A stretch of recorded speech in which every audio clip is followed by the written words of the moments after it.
Estimados participantes, bienvenidos al tercer curso de especialización en eliminación de barreras burocráticas y mejora regulatoria. En esta sesión tenemos el grato honor de contar con la doctora María Antonieta Merino y nos va a exponer el tema Design Thinking como herramienta de mejora regulatoria.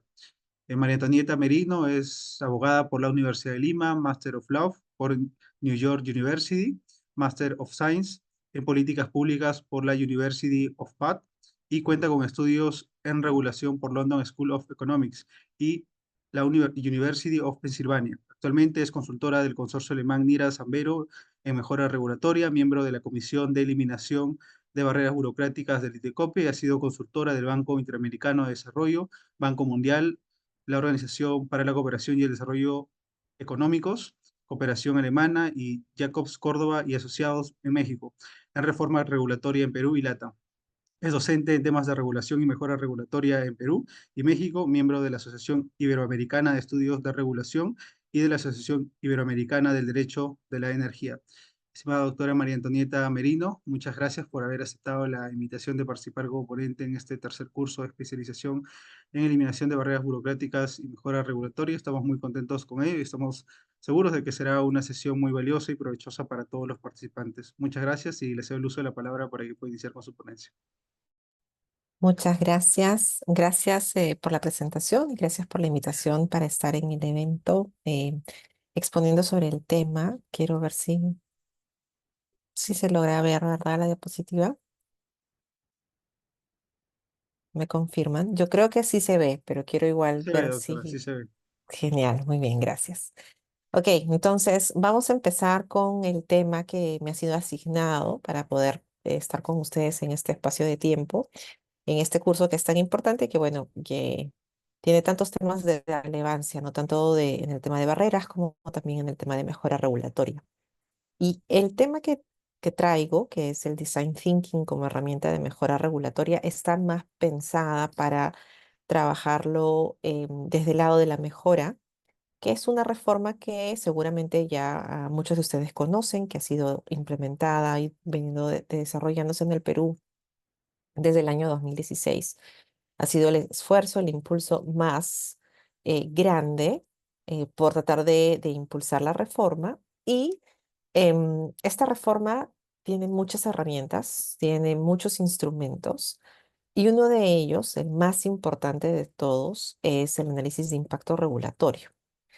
Esta herramienta de análisis de impacto regulatorio, seguramente ustedes ya o la conocen o la van a conocer en este curso. Tiene por objetivo dar pautas, es una metodología que permite a cualquier persona, en este caso vendrían a ser servidores públicos del Estado peruano, a poder identificar entre varias alternativas disponibles cuál es la alternativa más eficiente, más eficaz para poder abordar un problema de política pública, considerando el impacto que va a ser asignado a cada una de esas alternativas. Entonces, parto de la premisa de que ya estamos en un estadio de implementación del uso de la herramienta metodológica del análisis de impacto regulatorio. Y ahora, más bien, quiero presentarles un marco de una metodología diferente, es un marco de trabajo distinto pero complementario al análisis de impacto regulatorio, que sería el design thinking. Pero para empezar esta presentación ya propiamente y entrar en detalle en el tema que nos convoca, me gustaría partir de esta premisa, ¿no? El pensamiento lineal. ¿Qué significa esto del pensamiento lineal? ¿Y por qué partimos con el tema del pensamiento lineal? em, para hablar en esta charla sobre el design thinking y estos marcos distintos de trabajo, ¿no? Entonces, gracias, Jonathan. Es un pensamiento lógico. ¿Ok? Hay como un pensamiento lógico. Y si ven la imagen, existen como múltiples ideas que están por ahí. Luego las ordeno y luego sale. Entonces, el pensamiento lineal es un pensamiento que, de todas maneras, parte de la premisa de que existe un ingreso, un procesamiento y una salida. ¿Ok? Este es el pensamiento lineal. Tenemos mucha información, podemos tener muchos insights, muchos datos, muchos estímulos que van a ingresar, van a tener un flujo de ingreso, va a tener un procesamiento y va a tener una salida. Ese sería el resultado. ¿Ok? Y este pensamiento lineal se ve cuando tenemos un problema más o menos así. Como les había comentado, hay una entrada. En la entrada tenemos mucha información, muchos datos, muchos insights, muchos estímulos. Hay varias cosas que están rondando, que pueden ser demandas, que pueden ser pedidos, que pueden ser problemas, pueden ser muchas cosas. Entonces, en nuestra entrada, nuestro flujo lógico, como lo mencionaba Jonathan, entra varios de esta información, termina existiendo un procesamiento en nuestra mente que vendría a ser como nuestro gran computador. La mente humana es como un increíble computador, todavía poco explorado incluso, y tendríamos un resultado. Tomamos una decisión, ejecutamos una acción, realizamos algo, que sería la salida, ¿no? La salida vendría a ser este producto de gestación que ha tenido nuestro procesamiento neuronal, nuestro procesamiento mental. Y en regulación vendría a tener prácticamente el mismo resultado. En entrada, muchos insights para poder analizar problemas. Nuestro cerebro se pone en funcionamiento, analiza esa data, analiza esa información y luego vendrían a salir las decisiones de la forma de una regulación, que sería el producto del análisis de impacto regulatorio, o una decisión no, no regulatoria, pero ese sería el flujo, ¿no? Es como el cauce natural de nuestra mente. Ahora, ¿cómo se ve en el AIR? Vamos a entrar un poco más a detalle del AIR. Este proceso lineal o de paso a paso, em, para aquellos que tienen un acercamiento hacia el análisis de impacto regulatorio, lo van a ver de esta manera, ¿no? Existe un primer paso, la definición, la necesidad pública, una problemática pública. Yo defino el problema, defino la necesidad, defino el desafío que tengo que enfrentar y esa problemática me va a dar paso a mirar cuáles son mis objetivos de política, me va a permitir identificar mi contexto político, o sea, el contexto donde va a desarrollarse todo mi análisis. Y luego paso a un segundo nivel, que vendría a ser la identificación de las opciones o alternativas regulatorias y no regulatorias. Y esta identificación y análisis de estas alternativas no regulatorias y regulatorias me va a dar pie a una segunda, perdón, este caso sería ya una cuarta etapa, porque primero es la problemática, objetivos, alternativas y la evaluación de impacto. Entonces, la evaluación de impacto, yo tengo que evaluar, así como nuestro esquema lógico, los costos, los beneficios y otros impactos de esas alternativas. Y voy a hacer un análisis de legalidad para identificar la coherencia con el sistema jurídico. Voy a realizar un proceso de consulta con las partes interesadas y el resultado de todo esto me va a permitir generar el diseño de algo que vendría a ser un producto regulatorio o no regulatorio al que le voy a aplicar mecanismos de cumplimiento y monitoreo para identificar y evaluar si en efecto ha funcionado o no ha funcionado mi solución. Pero si se dan cuenta, estoy siguiendo, parece ser que estuviera siguiendo un proceso lineal, ¿no? Lo he puesto así, pero podría también ser considerado como una línea, ¿no? Problema, objetivos, alternativas, evaluación de impacto, legalidad. consulta, diseño y la implementación y el monitoreo de la medida. Entonces,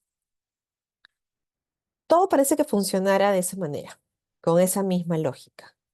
¿Y cómo entra o cómo podría entrar, por lo tanto, el tema del design thinking? Ahora lo vamos a ver. Pero antes de eso, porque parecería que fuera a criticar el pensamiento lineal, no es así. ¿El pensamiento lineal es equivocado? No, no es equivocado. Para nada. Está súper bien. Es un pensamiento lógico. Y funciona perfectamente bien cuando estamos ante problemas que ya son conocidos o cuya solución es evidente.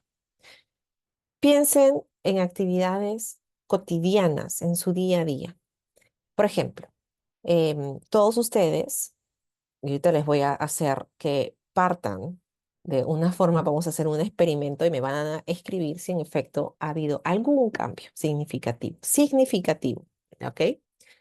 Entonces imagínense que son minutos previos a que ustedes se levanten, luego de dormir en la noche, ¿ok?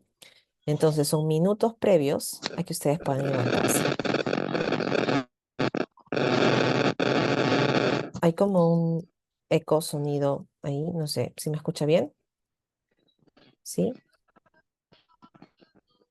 ¿Me confirman si se escucha, por favor? Sí, sí, doctora, se escucha bien. Sí, ok, gracias.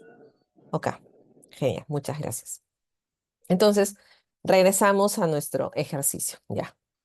Son, imagínense, 3, 2 minutos, 1 minuto para que ustedes se levanten, ¿ok? Están durmiendo en sus camas, en su cuarto y están próximos a levantarse.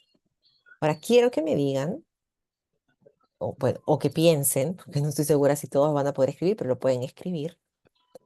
¿Qué es lo primero que hacen cuando se levantan? ¿Qué es lo primero que hacen? Ya, abren sus ojos y pasa algo.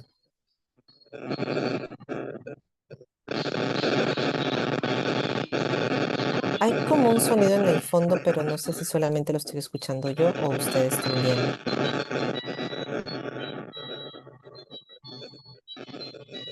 Ya, estirarse. Sí, yo escucho por ahí una canción de, una cancioncita. Ok, ya. Entonces, sí se escucha, ¿no? Ok, ya. Entonces, Jonathan se estira, ya, pero hay alguien que hace algo diferente. Abre los ojos, se destapa, sale de la cama y pueden haber varias cosas, ¿no? Unas personas se ponen los lentes, los que se obtienen lentes, ¿no? Claro, es importantísimo. Algunas personas automáticamente se van al baño a bañarse o a lavarse los dientes, ¿no? Otras personas primero tomarán desayuno y luego se bañarán. Algunas personas automáticamente cogerán sus zapatos y van a vestirse en ropa de deporte para hacer deporte y luego llegarán a sus casas, se bañarán, tomarán desayuno, se cambian y seguramente ustedes, cada uno de ustedes tiene un orden para ponerse las cosas. Está comprobado científicamente que las personas tenemos un orden para ponernos las cosas. Por ejemplo, hay personas que primero se ponen la ropa del tronco, otros se ponen primero la parte baja, ¿no? Lo que es pantalones o faldas. Algunas personas, cuando se secan, saliendo de la ducha, se secan todo completamente, o sea, siguiendo el orden de arriba hacia abajo. Hay algunas personas que primero se secan las piernas y luego se secan lo de arriba. Cada uno tiene su orden. Y si ustedes se han puesto a pensar en esto que les estoy diciendo, cómo hacen las cosas en su día a día, estoy segura que muy pocos tienen variaciones, que todo lo hacen de una misma forma. Es automático. Se levantan, se ponen los lentes, toman un vaso con agua, van al baño, o se bañan, o toman desayuno, se visten de cierta manera, ¿ok? Y luego cogen sus cosas y salen. Los que manejan, estoy casi segura que manejan prácticamente en automático. No se dan cuenta porque ya tienen tan metida la rutina que la saben a la perfección. Esto que acabo de describirles es su pensamiento lineal y funciona perfectamente bien. ¿Por qué? Porque ustedes ya conocen y ya tienen una rutina establecida y ya saben de qué forma las cosas van a salir bien, con qué dinámicas, con qué mecánicas, con qué decisiones que ustedes toman en su día a día, las cosas van a fluir. Si algo varía en su proceso de alguna forma durante la mañana, que pueden estar sumamente complicados, como por ejemplo hay un semáforo que se malogró o hay un accidente y eso retrasa, o la ducha se les fregó, o se demoraron en preparar el desayuno, o pasa algo, eso les cambia su día y ya su cerebro empieza a colapsar, reniegan, ¿no? O un temblor, exacto. Entonces empiezan a entrar como que en estrés. ¿Por qué? Porque ya ustedes tenían una solución programada para todo lo que iban a hacer al momento de salir de sus casas y llegar a donde tenían que llegar. Este pensamiento lineal funciona porque hace que el cerebro no tenga necesariamente que estar repensando todos los días y a cada rato de su día qué cosa es lo que tienen que hacer, por ejemplo, para apurarse y llegar a un lugar. ¿Qué cosa es lo que deberían hacer, por ejemplo, para ser eficientes al cambiarse o ser eficientes al bañarse o poder aprovechar mejor su tiempo en su casa antes de irse? Porque ya conocen su dinámica y quieran o no, han tenido varios ensayo-error a lo largo de los años que ha hecho que ustedes tengan una rutina fija durante el día. Eso sí, es así, pasa y esto está perfecto.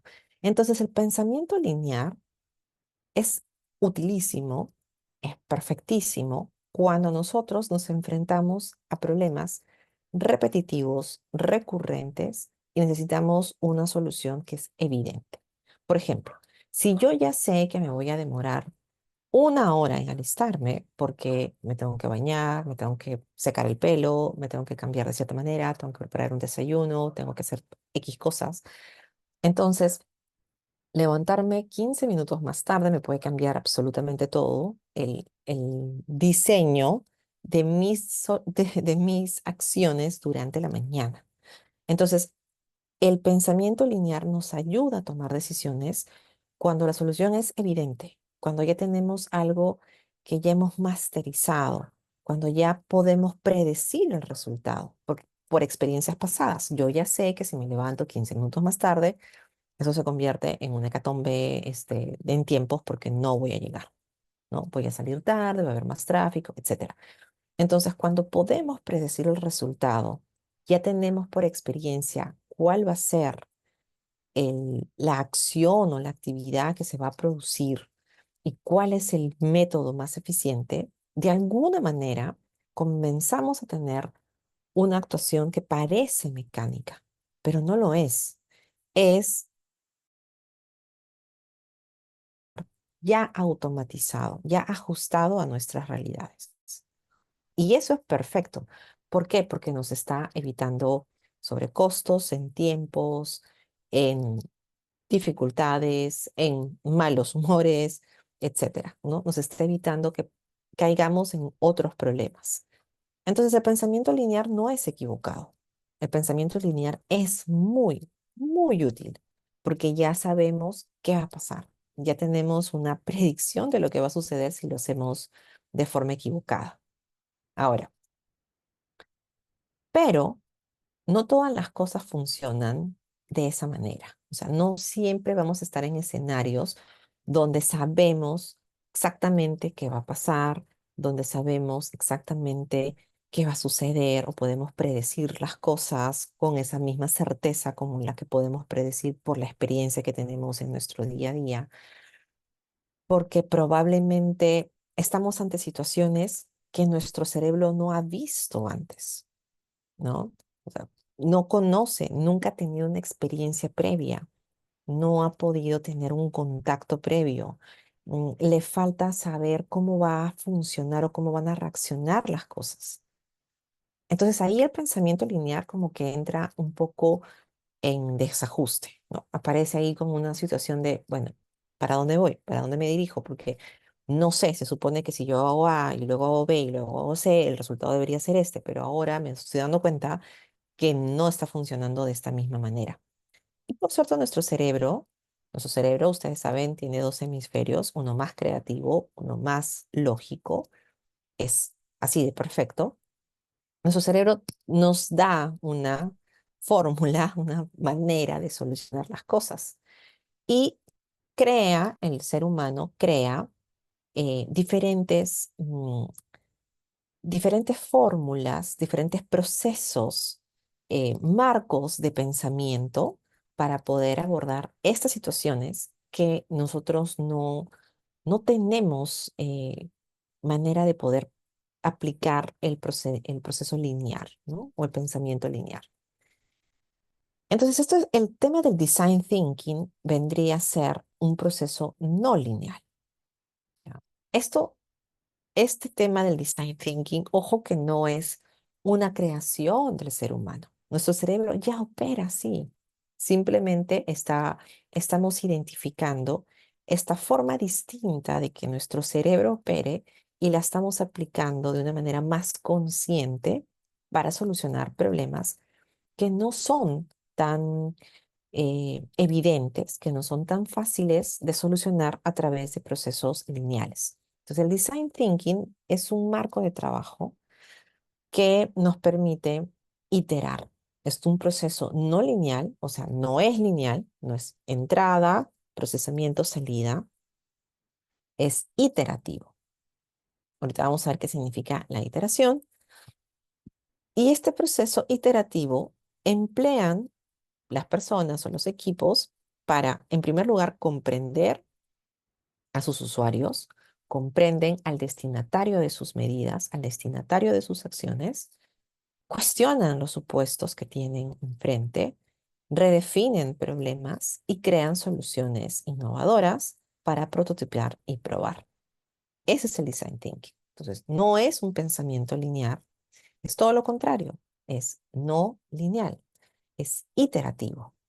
Ahorita vamos a ver cómo funciona la iteración y lo que hago es tratar de innovar en este ejercicio de iteración, redefiniendo problemas, prototipando y probando potenciales soluciones.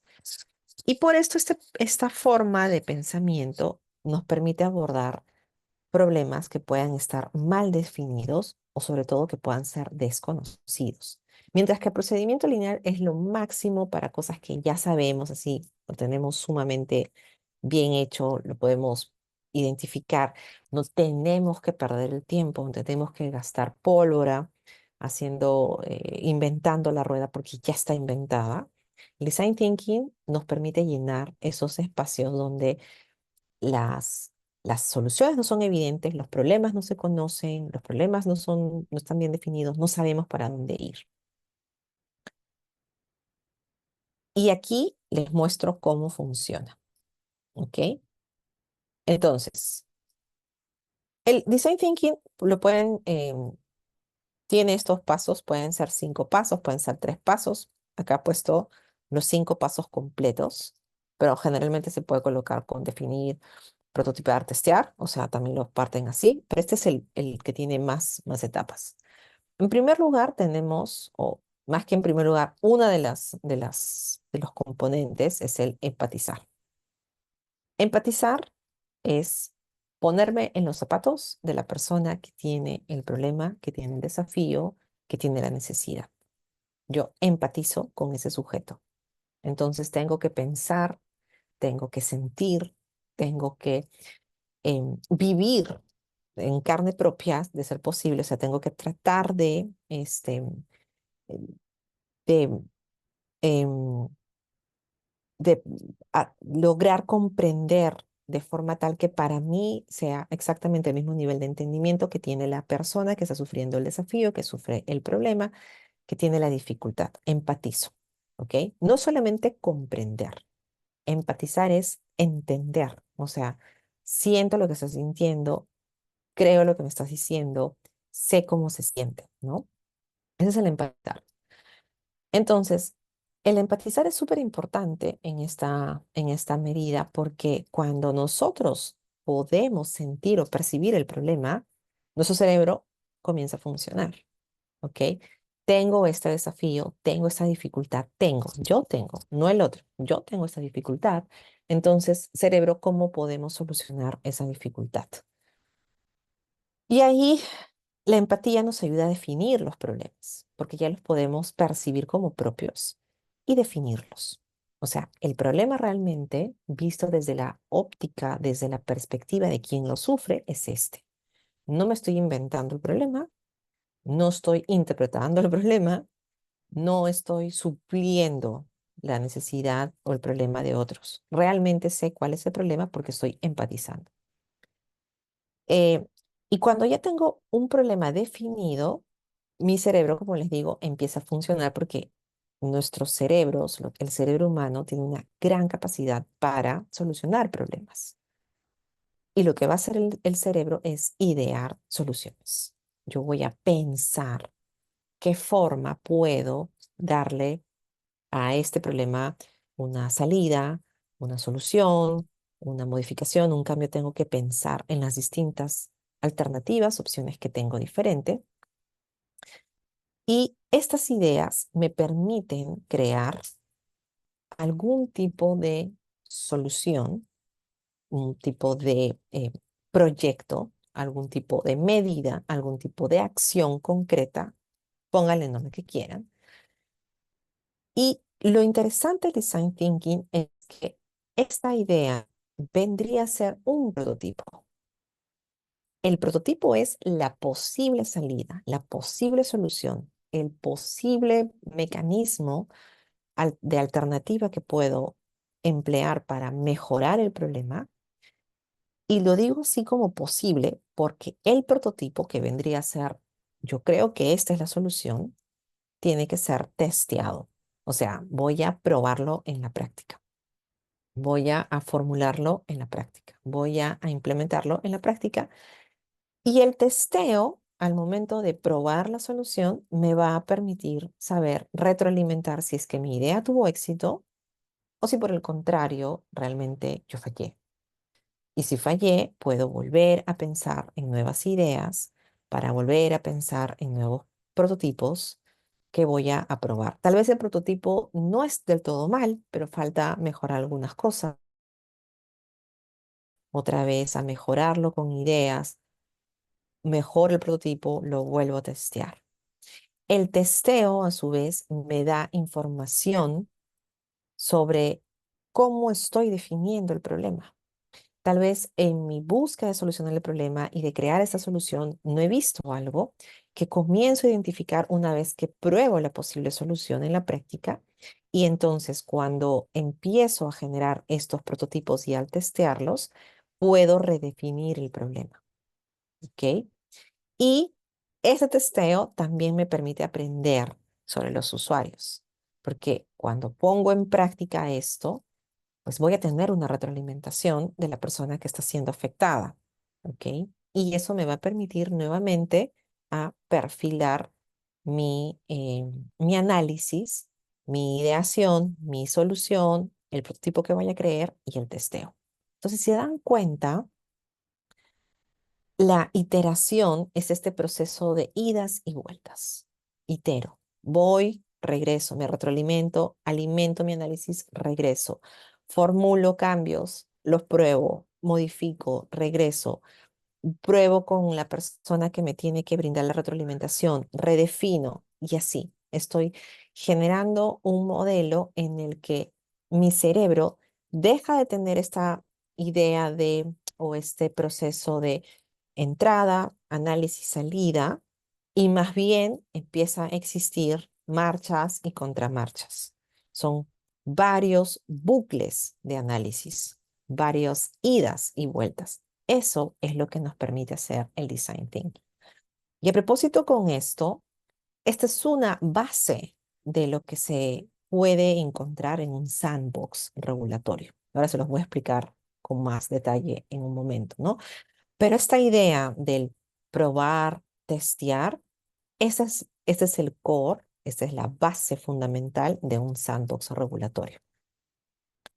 Ahora, ¿cuál es este marco del trabajo del design thinking? Porque es un marco de trabajo, o sea, me permite tener un entorno de trabajo.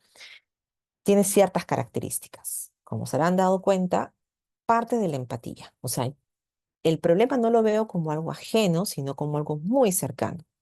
Esto es súper importante cuando se hacen, cuando se trabajan temas de análisis de impacto regulatorio y cualquier tipo de análisis de cara al ciudadano, porque las entidades públicas se deben a los ciudadanos. O sea, tienen que poner al ciudadano en el centro de la solución. Y de hecho, esto es uno de los temas base de la política de modernización de la gestión pública del Estado, poner al ciudadano en el centro. Pero más que poner al ciudadano en el centro, Design Thinking va un paso más allá y dice, que empatiza con la persona. Realmente tienes que percibir las cosas como las estuviese percibiendo esa persona a la que tú quieres ayudar. Otra característica del design thinking es este pensamiento integrado. Yo tengo un pensamiento integrado de todo lo que está sucediendo. Esta retroalimentación me permite tener un análisis mucho más profundo, mm, mucho más completo y rico de lo que está sucediendo a mi alrededor. Otra característica es la colaboración. El design thinking rara vez se va a aplicar de forma solitaria, ¿no? En primer lugar, puedo incluso traer a la persona que tiene el problema para que me ayude dentro del proceso y ya de por sí está colaborando conmigo.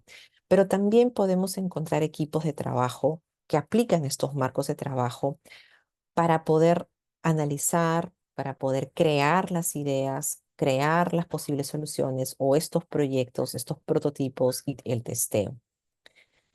Otro elemento importante, otra característica del design thinking es la inspiración.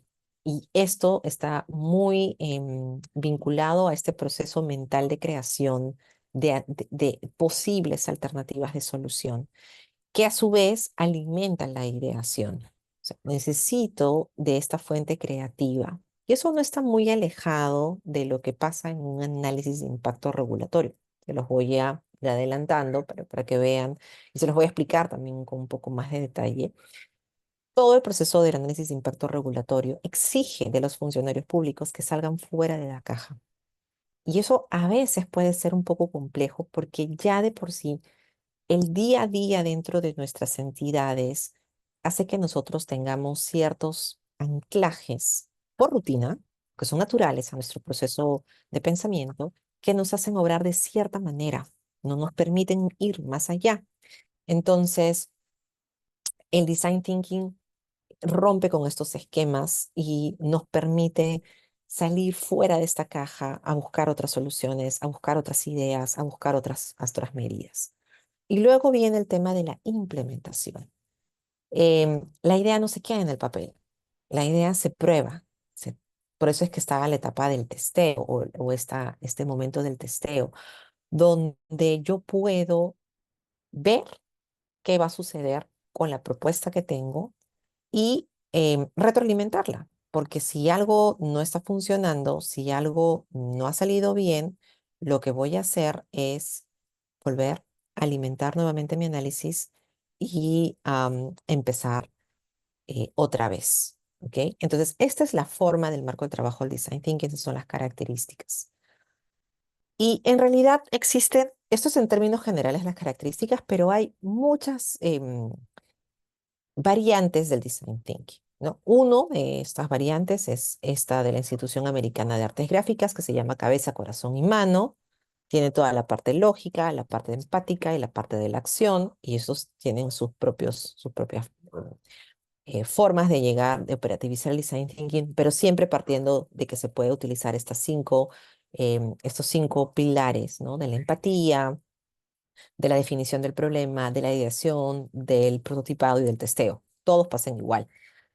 IDEO pone, por ejemplo, el tema de la inspiración, ideación y poner en práctica. Y se puede utilizar bajo estos cinco pilares también, ¿no? Pero son formas distintas de cómo operativizan el design thinking. Pero, y acá hay otro de la solución creativa de problemas, del Interaction Design Foundation, que habla de un problema, de un pensamiento divergente, un pensamiento convergente y la solución.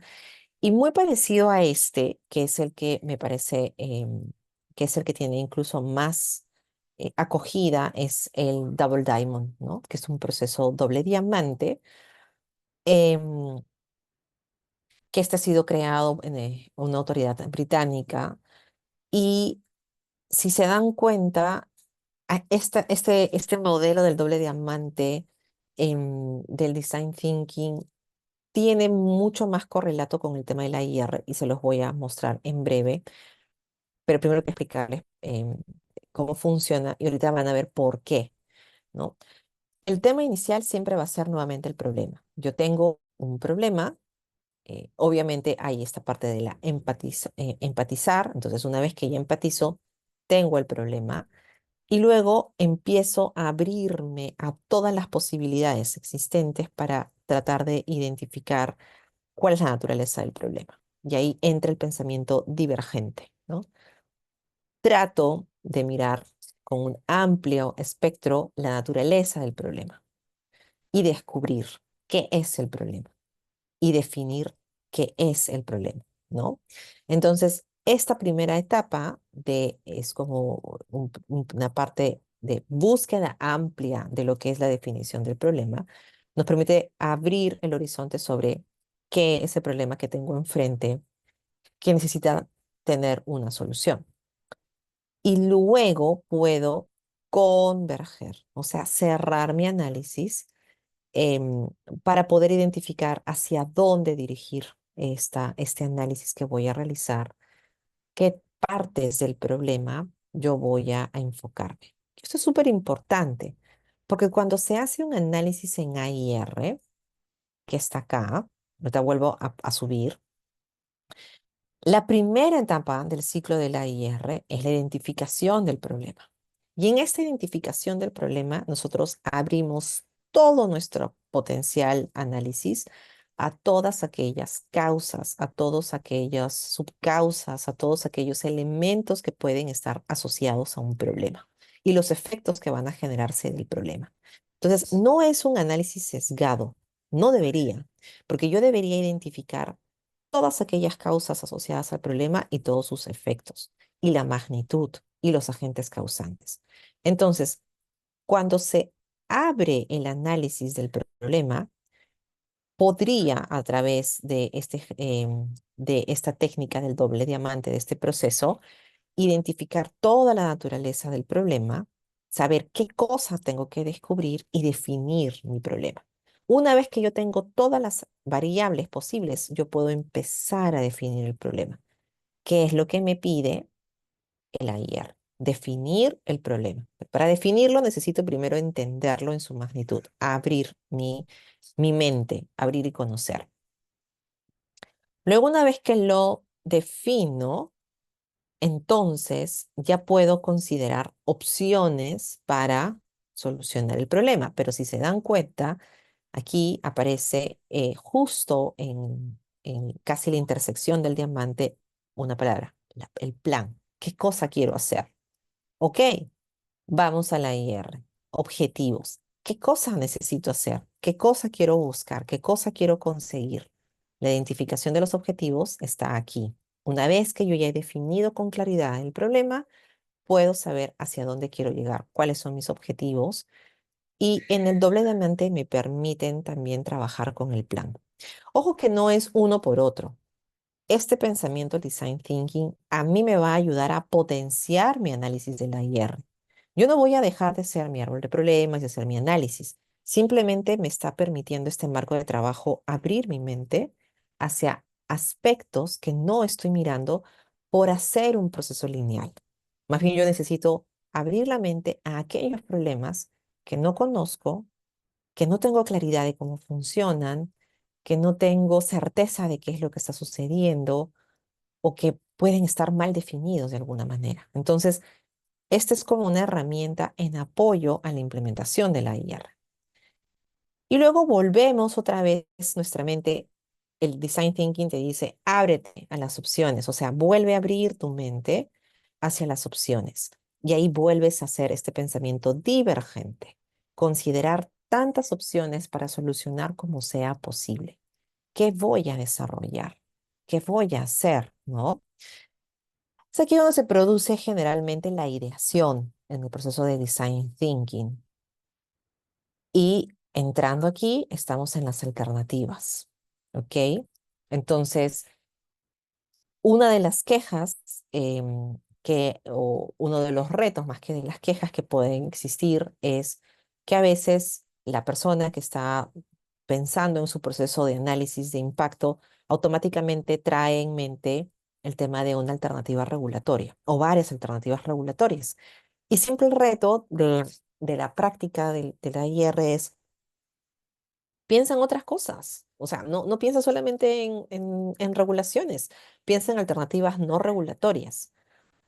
Y si hay otras cosas más que pueden estar disponibles ahí, ok, design thinking, ¿de qué forma podemos solucionar el problema? Y ojo, estamos desarrollando esta parte del desarrollo. Recordarán ustedes que lo estamos haciendo bajo este esquema de la empatía, porque partimos de la empatía. Si yo tuviera el problema y estuviera en estos zapatos, ¿de qué forma a mí me gustaría que me solucionaran el problema? ¿Cómo a mí me gustaría que las cosas se dieran para mí? ¿No? Porque lo he entendido. Entonces, abro la mente para desarrollar alternativas. Y luego, otra vez, volvemos a cerrar en esta mentalidad o este análisis convergente para seleccionar aquella solución que podría ser la más apropiada, que es el delivery. Ya te entrego la solución. Ok, volvemos a nuestro ciclo de AIR, hacemos nuestro análisis de impacto. Vamos a ver qué alternativa es la mejor. Entonces, design thinking, ¿de qué forma puedes ayudarme a perfilar mi análisis de impacto? ¿Qué no estoy viendo en el análisis de impacto? Y hago mi delivery, ¿sí? Obviamente va a haber un momento donde tengo que hacer la consulta pública, no hay ningún problema. Ahora les voy a explicar en un tablero cómo funcionaría eso. Em, y ya podría hacer el shipping, ¿no? Ya, tienes el resultado. Pero el tema de la práctica, mientras que en el AIR te dicen, bueno, tú tienes la solución, entonces implementa y luego haces tu monitoreo. En el design thinking te dicen, tú puedes prototipar. O sea, tú puedes, cuando ya tienes tu análisis, tratar de ver cómo funcionaría esto. Haz un prototipo. ¿Por qué no testeas momentáneamente el tema? Podrías hacer ese testeo, incluso tomando en cuenta el tema del ciclo de la IR. Y como les adelanté hace un momento, incluso podríamos estar hablando de hacer algo similar a un sandbox regulatorio.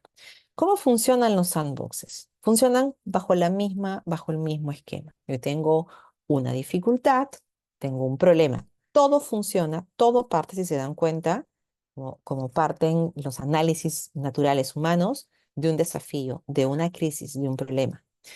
Pienso en una idea y creo un prototipo de solución. Y antes de que yo apruebe este resultado, lo testeo para ver cuál va a ser el efecto en el mercado. Obviamente, ese testeo se hace en un espacio controlado.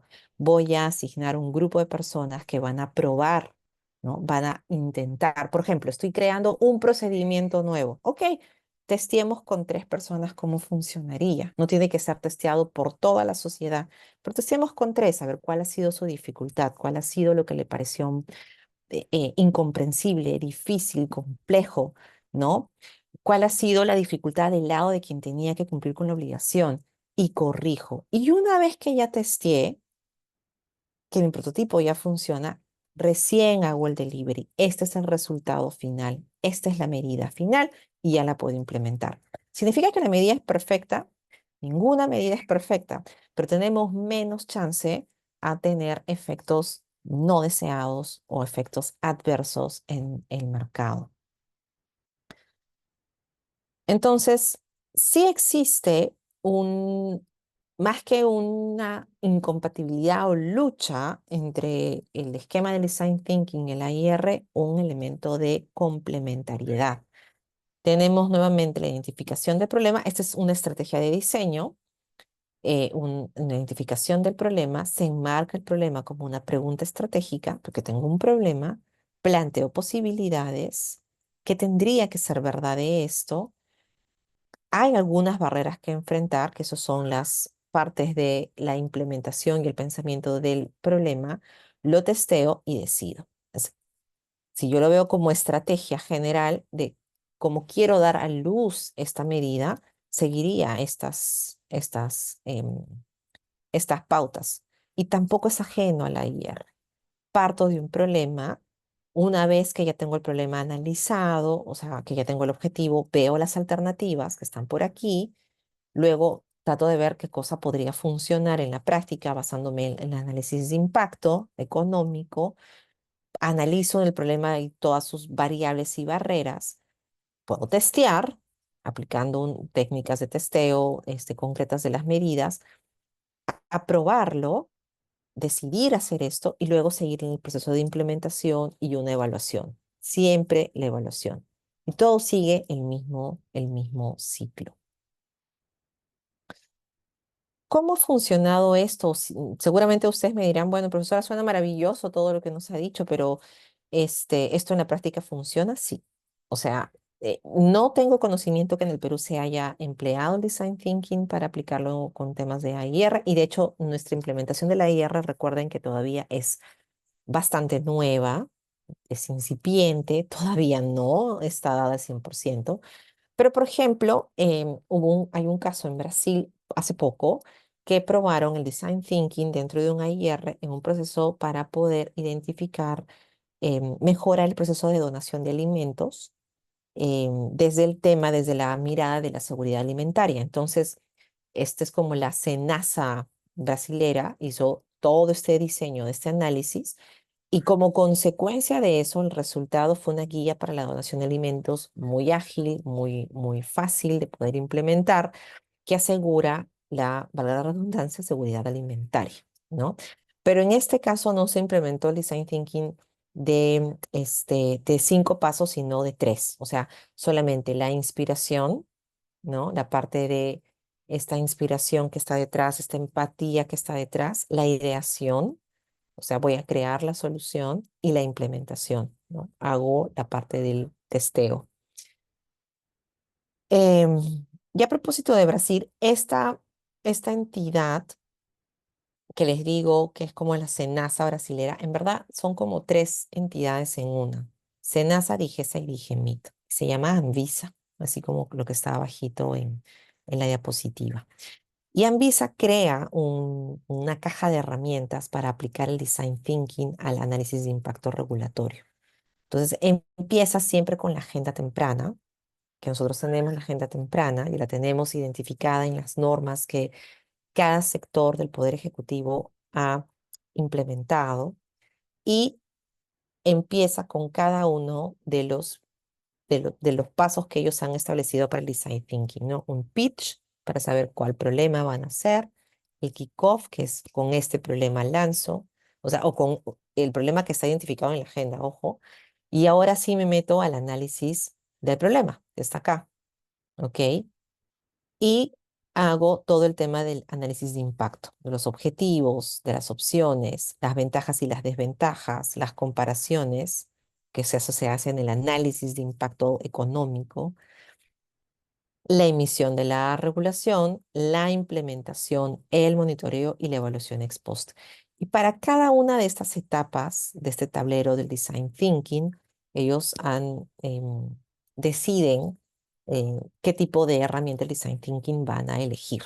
Entonces pueden decir, bueno, yo tengo el problema, ¿cómo podemos hacer el análisis del problema? Nuevamente, no es que el manual de AIR lo han botado a la basura, nada que ver, sino que a veces, nuevamente, nosotros estamos sesgados o a veces como estamos tan metidos en el problema, lo conocemos al derecho y al revés, se nos hace difícil pensar en algo distinto, porque vivimos en nuestro sistema lineal, en nuestro pensamiento lineal. Entonces, salir del pensamiento lineal y entrar en un proceso más creativo, más retador a nivel de creación mental, necesita algunos disparadores o gatilladores.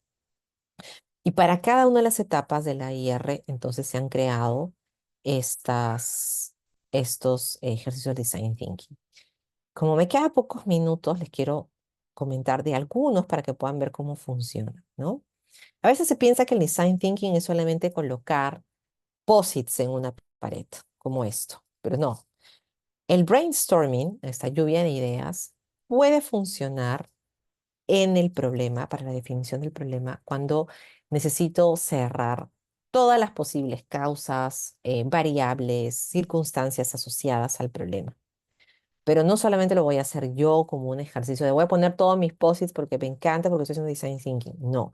Para hacer el brainstorming se necesita de una técnica, ¿no? Precisamente porque lo que no se busca es hacer bypasses mentales, ¿no? Hacer atajos mentales, sino que realmente pide que gatilles esta parte del cerebro que te va a hacer pensar en cosas que no estás terminando de analizar o no estás terminando de ver. Pero es una técnica que bien implementada funcionaría para la definición del problema, ¿no? Em, el otro son los 5 porqués. Yo puedo decir, por ejemplo, que tengo un problema y a veces es difícil identificar la causa. ¿Ok? Todos pueden identificar el efecto, pero la causa he visto en implementaciones de AIR que a los funcionarios, a las entidades les cuesta llegar a las causas.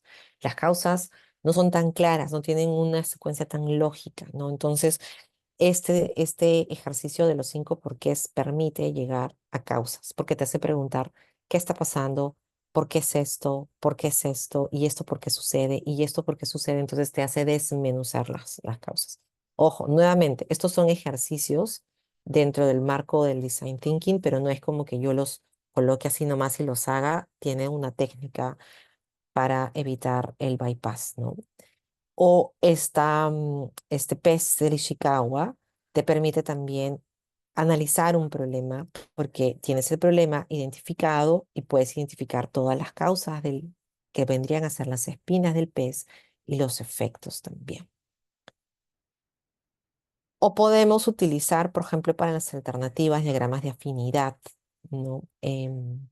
A veces tenemos varias ideas que queremos realizar y parecen que son muy similares. Entonces, ideas que podrían estar de forma aleatoria empiezan a ser diseñadas o puestas dentro de categorías para buscar afinidades. Y incluso, si bien no vienen a ser las mismas alternativas, nos permiten saber qué opciones tenemos y cuál podría ser más cercana a la que necesitamos para poder abordar un potencial problema, ¿no?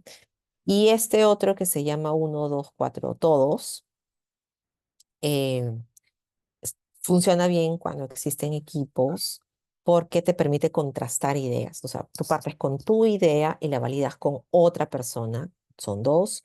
Esos la validan con otros dos que han estado coordinando y eso se pueden validar entre todos para saber si todos han estado pensando en la misma causa o todos han estado pensando en el mismo efecto o todos han estado pensando en la misma alternativa, para ver qué ideas distintas pueden salir de este tipo de ejercicios. Y bueno, estos son como pequeños ejemplos mm, em, de las herramientas que tiene el design thinking, pero son muchísimas. Sí se hacen siempre en espacios controlados, o sea, con facilitadores para que esto pueda funcionar bien, nuevamente para evitar sesgos, atajos en el pensamiento y validar. Mm, No es que reemplaza la IR, como les he comentado, sino que por el contrario la complementa. Complementa la IR de forma tal que eh, nos permite tener una visión un poquito más integral de lo que está sucediendo y llegar a soluciones que sean las eficientes y las efectivas. Y el mismo proceso de AIR es un proceso iterativo también. O sea, si bien existen las etapas, mientras voy haciendo mi análisis, y esto pasa frecuentemente, em, información que he comenzado a analizar en la etapa, por ejemplo, de alternativas, puede redefinir mi análisis de problema y tengo que volver a perfilar mejor todo el análisis de mi AIR. O tal vez alguna parte del análisis de impacto me obligue a mejorar mis alternativas, mis objetivos y mi problema. O tal vez lo que pasó en la etapa de consulta pública me obligue a repensar todo mi análisis. Entonces, siempre estamos en idas y vueltas. Y lo importante de la IR es que se entienda que es también un proceso de iteración y que debería ser visto de esa forma porque de esa manera podemos tener una mejor comprensión del problema y la adopción de alternativas mucho más eficientes, mucho más efectivas y que funcionen en la práctica una vez que son implementadas. Y bueno, estoy creo que con el tiempo justo, pero no sé si por ahí hay alguna consulta. Estaré encantada de poderle absolver cualquier comentario y les agradezco su atención.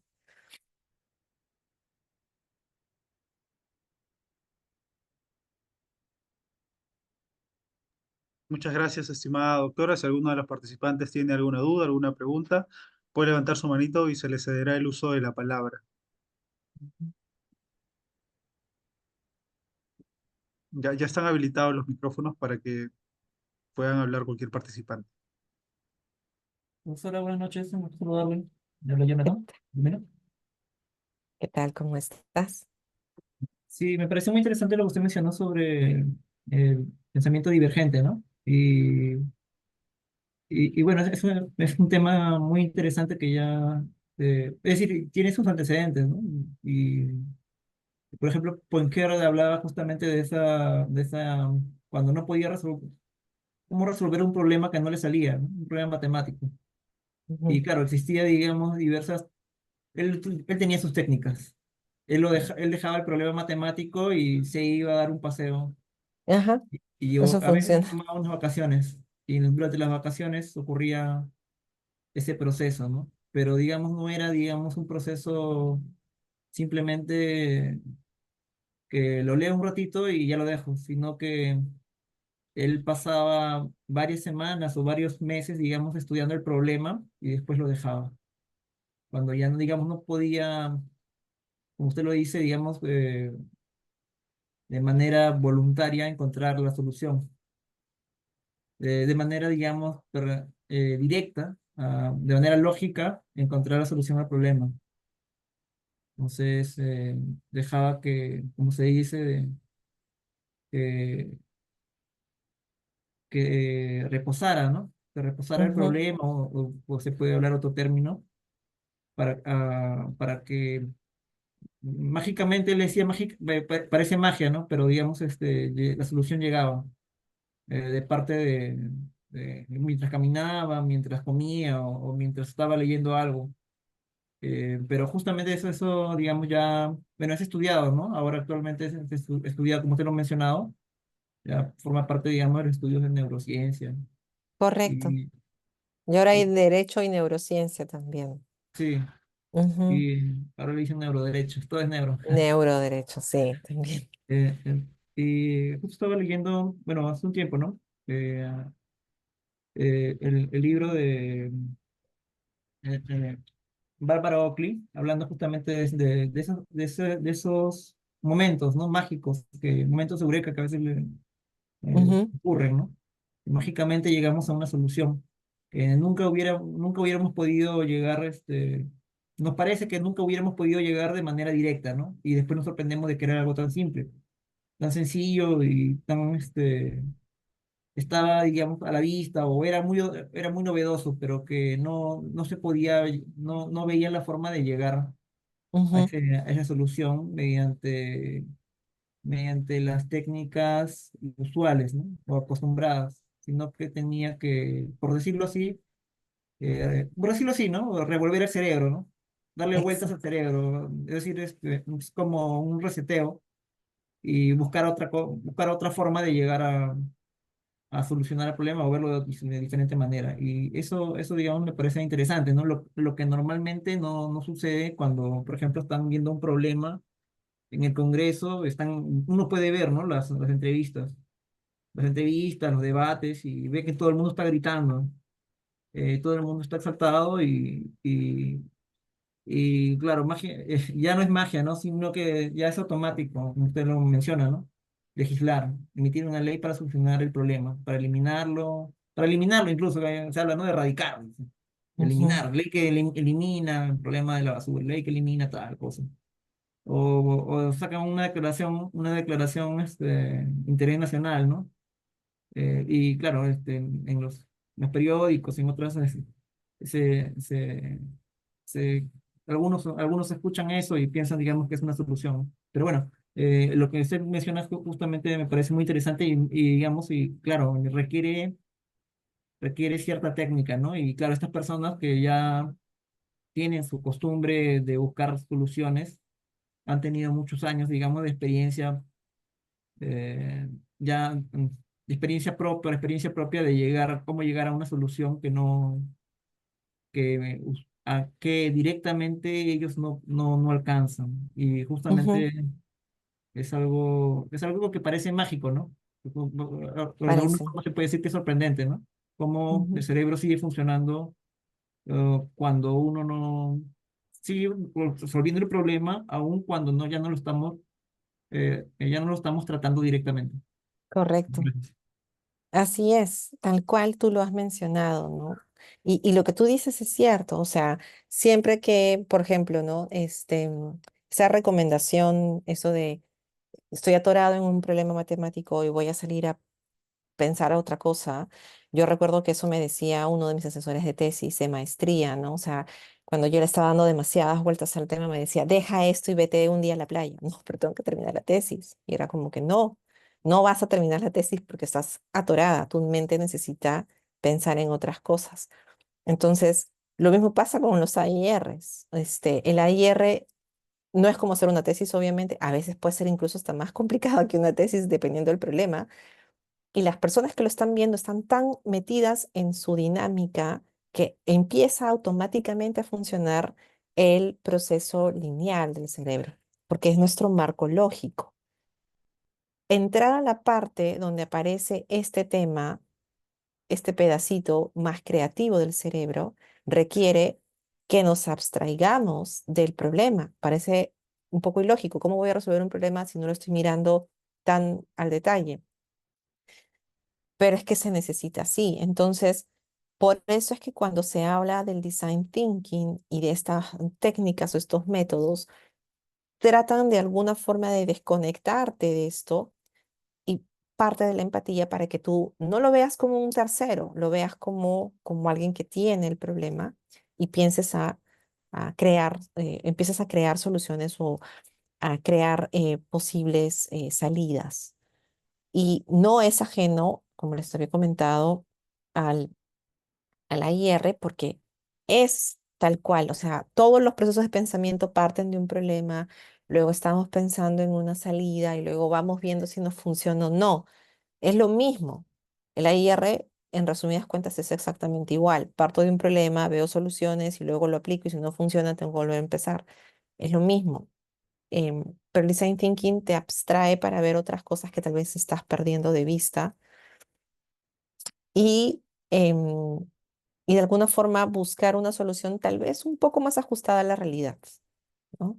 Sin necesidad de tener que esperar a hacer el delivery que es tan complejo en un AIR y luego pasar a la implementación para darte cuenta que no está funcionando. Entonces, antes de, mejor nos abocamos a ver esto de una forma un poco más ágil, más dinámica y luego resolvemos. Y un tema que no quiero dejar de tocar es que el design thinking no es utilizar Agile. Ojo, ¿ah? O sea, tienen muchas similitudes, pero no es lo mismo que el Agile.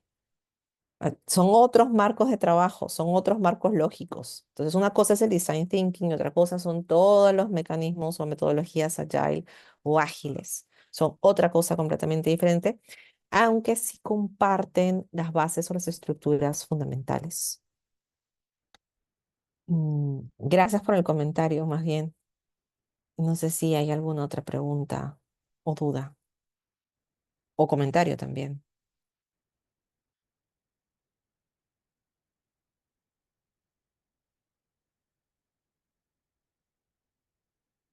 Creo que no. Quizás también, digamos, en esas mecánicas que usted mencionaba, también el otro, digamos, de testear y buscar a otras personas, es interesante también porque a veces otras personas dan otro punto de vista, ¿no? bueno, no es bueno, hay una metodología hay metodologías ya establecidas, ¿no? Ujú. Pero esas consultas es como una consulta pública. Eh, y, Sí, y a veces, digamos, salen ideas que parecen, es decir, ideas, digamos, que a uno no se le ha ocurrido, ¿no? Pero eran a veces tan simples y sencillas claro, esas ideas, debido, como usted mismo lo dice, ¿no? Nuestros procesos lógicos van hacia determinadas soluciones.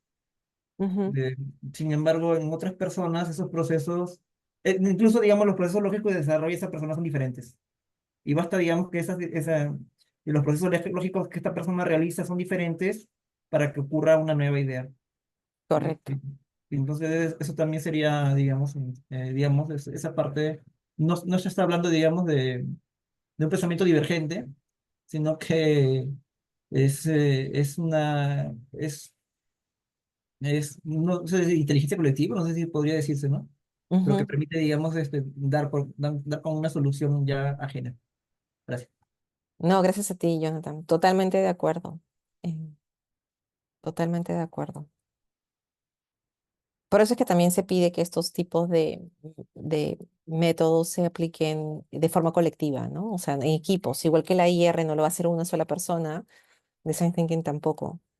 ¿No? Y esa es la riqueza. La riqueza nace cuando se aplican esto en equipos.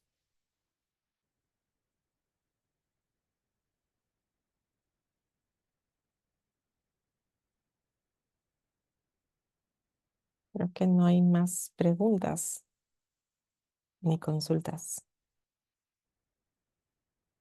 Profesora, saliendo, digamos, disculpe la molestia, No te saliendo preocupes. digamos, de este tema que está tan interesante, eh, y sé, digamos, que el reglamento está demorándose un poco, el reglamento del decreto ejecutivo 1565.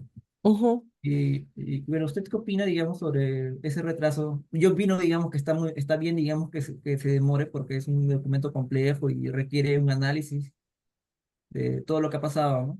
De todas las experiencias que se han realizado. ¿Usted qué opina, digamos, incluso ahora, digamos, que van a salir un montón de normas, un montón de decretos legislativos a partir de de la la ley de la delegación. innovación que le otorgado al Congreso? Eh, ¿Usted qué recomendaciones podría darles a esas entidades, ¿no? Que se demoren un poquito más, que aperturen en foros, que no solamente busquen agenda temprana, sino que también hagan esa consulta pública y como recomendación que antes tengan incluso el proyecto ya listo, ya, porque si se supone que es urgente es porque ya lo tenían listo. Ujú. Gracias. Gracias, Jonathan. La verdad es que yo conocí de cerca el proceso de reglamentación del actual reglamento de la IR, del 063, y fue un reglamento que se trabajó con muchísimo, muchísimo tiempo, que tuvo retroalimentaciones de muchísimos expertos, expertos internacionales, retroalimentaron ese reglamento. Entonces el proceso de consulta fue un proceso de consulta nacional, que tuvo mesas de expertos nacionales, participación de entidades públicas y también tuvo una mesa de expertos internacional. Para mí ese reglamento es un muy buen reglamento y en lo personal, si me preguntan, yo no lo tocaría. No lo tocaría porque aparte yo no veo grandes cambios a nivel estructural de la aplicación de la IR entre el 1565 y lo anterior. O sea, este reglamento bien podría ser aplicado para el 1565. Entonces, por mí que se demoren todo lo que tengan que demorarse, pero no necesariamente eso asegura que el reglamento que vaya a salir porque se demora más puede tener el mismo estándar. El estándar que tiene ese 063 es un estándar muy elevado. Ese fue un reglamento que se hizo con todos los estándares de la IR, ¿no? Entonces, no he visto que para este reglamento tenga haya tenido esa misma dinámica, esa misma riqueza de comentarios y cambios. Entonces, em, por ahí hay una enorme diferencia que sí puede generar un resultado concreto al momento de emitir el reglamento. No es tanto por tiempo, sino por cómo se construye a veces la reglamentación lo que importa, ¿no? Entonces, yo dejaría el 0,63.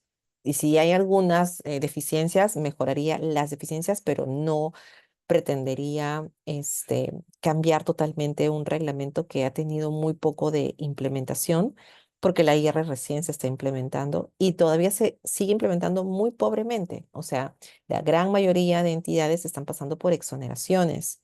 Entonces, no tiene mucho sentido regular o sacar un nuevo reglamento cuando el anterior todavía no ha sido del todo implementado y em, no se puede identificar cuáles son las fallas. O sea, tú quieres, nuevamente, basándote en la IR, sacas la norma, necesitas implementar para saber si está fallando algo que te permita ver luego eso en una etapa de evaluación y luego volver a cambiarlo. Y eso no ha pasado con el reglamento actual. Entonces yo no tocaría ese reglamento y por mí que se demore en 100 años más, ¿no? O sea, porque tiene que implementarse lo otro. Y sobre los DLs, vendría a ser casi la misma recomendación. O sea, ya van con una idea de regular y eso ya de alguna forma es contraintuitivo con el AIR, porque en el AIR no partes de la idea de regular, tú partes de la idea de que existe un problema. Entonces, nada que parte sesgado va bien. O sea, más bien las normas deberían ser, bueno, este es el problema que tengo, entonces yo necesito proponer después de hacer este análisis, sale que sí, que la medida que tengo es una medida regulatoria y la tengo que proponer para que me la puedan aprobar. Pero aquí es al revés. Aquí ya tienes la norma y más bien vas a hacer el AIR de sustento de la norma, pero ya sabes que vas a regular. Es contraintuitivo del AIR, ¿no? Entonces, no me gusta, porque es como que el AIR termina siendo un mecanismo para justificar que está sacando una norma, pero no el medio de análisis de tu solución, que eso es el AIR, es un método que te permite analizar soluciones. Entonces, mm, bueno, y no todos pasan por, esos AIRs tienen un estándar más bajo em, las que son reglamentaciones están pasando por exoneración. Entonces, no podríamos hablar de que existe hoy en día una implementación total de la IR. Ni 10% probablemente de la IR se está implementando. Y eso es una pena, ¿no? Pero tenemos una bonita reforma que no, no está siendo implementada como debería. Para cerrar, justo ayer estaba viendo un post de una persona del Ministerio de la Producción que decía, bueno, tenemos un dictamen, hemos pasado el AIR de una reforma del Reglamento de Gestión Ambiental. Y él mencionaba que todas las normas ambientales estaban pasando por exoneración, aun cuando tienen un alto impacto. Y de eso tiene razón. Las normas que tienen obligaciones ambientales, por más buenas que sean las intenciones de las obligaciones ambientales, generan enormes impactos. Entonces, ¿cómo pueden estarse exonerando cuando no están dentro de la lista de normas que deberían exonerarse? Más bien, esas deberían pasar por un riguroso AIR. Si yo empiezo a exonerar todo y nada pasa por AIR, ¿para qué quiero la reforma? Entonces, no tiene tampoco mucho sentido. La exoneración debería ser la excepción, pero ahorita se ha convertido en la regla, lamentablemente. Eso te puedo comentar, Jonathan.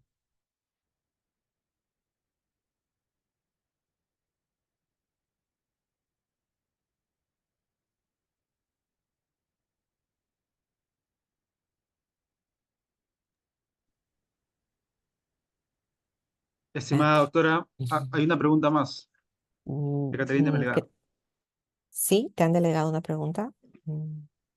No, ¿o sí? Sí, buenas noches. ¿Qué tal? Buenas noches. ¿Qué tal? Quería hacer una consulta sobre este tema de los sandboxes, que son como una especie de ensayo de cómo funcionaría la regulación. No sé si tiene usted algún ejemplo de la aplicación de este tipo de metodologías o estrategias para Ujú. formular una normativa que esté de repente aplicada a temas de fiscalización o procedimientos administrativos, temas así. Creo que estaba vinculados a temas más de fintech, ¿no? Pero no sé si es Ok. que hay algún ejemplo que podríamos tomar como referencia. Sí, gracias por tu pregunta. Mira, en efecto, les cuento rápidamente la historia del sandbox. Los sandbox son areneros, ¿verdad? ¿Por qué les llaman areneros? Porque sale de la idea de que los niñitos cuando son chiquititos están en estas cajitas de arena y empiezan a crear cosas, ¿no? Y entonces se cae el castillo de arena, vuelves a construir tu castillo de arena, no pasa nada. O sea, estás ahí jugando en un entorno controlado. Esa es la idea del arenero, del sandbox. Y el arenero o el sandbox lo crea una institución británica que se llama el Financial Conduct Authority. O sea, es como la SBS británica, ¿ya? Esto es una autoridad de la conducta financiera.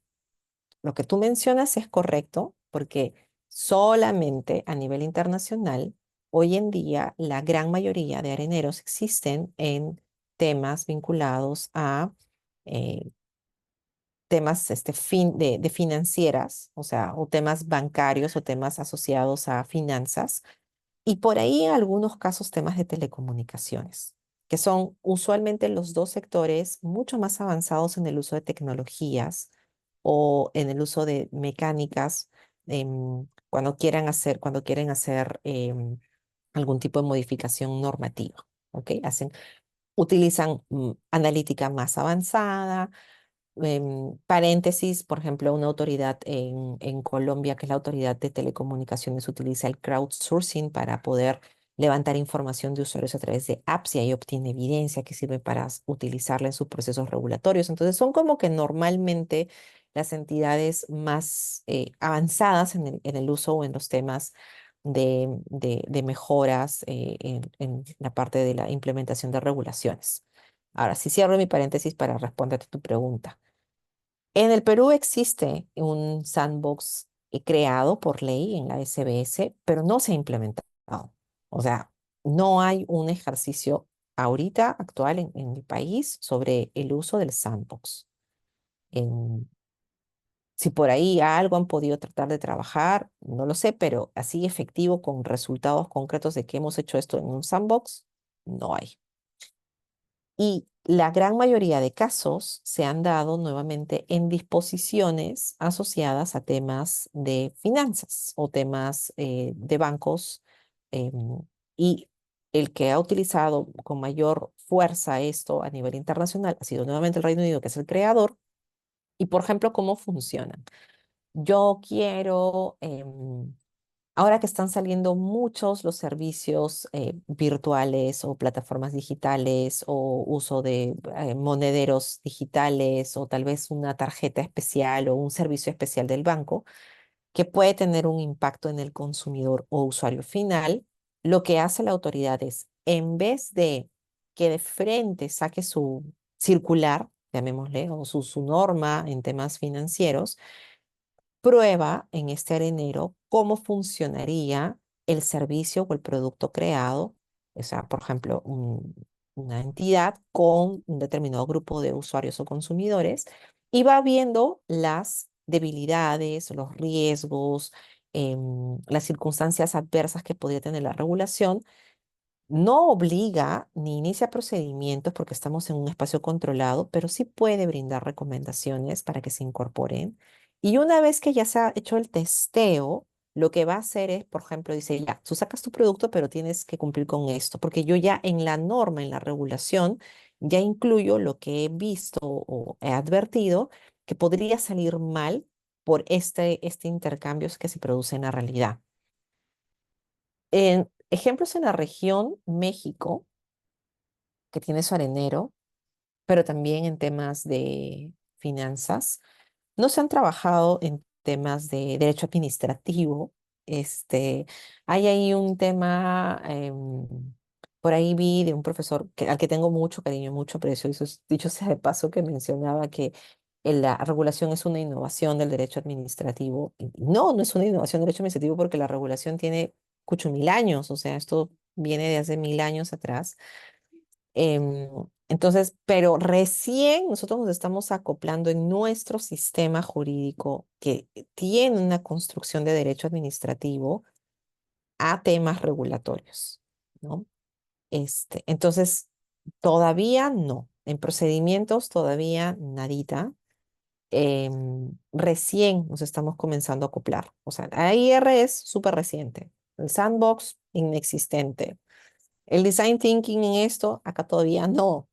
Los laboratorios de innovación todavía están como que despegando. En programas sociales hay muy buenos referentes, pero en temas regulatorios estamos en cero. O sea, estamos empezando. Sí hemos tenido un frenón, pero recién estamos empezando. Entonces, no te podría brindar ejemplos porque no existen. Al menos aquí no. Y los que existen son internacionales y más vinculados a la parte financiera. No tanto fintech, sino financiera en general. No sé si con eso, lamento no tener un caso, pero no sé si con eso absuelto tu consulta. Sí, muchas gracias. Ujú.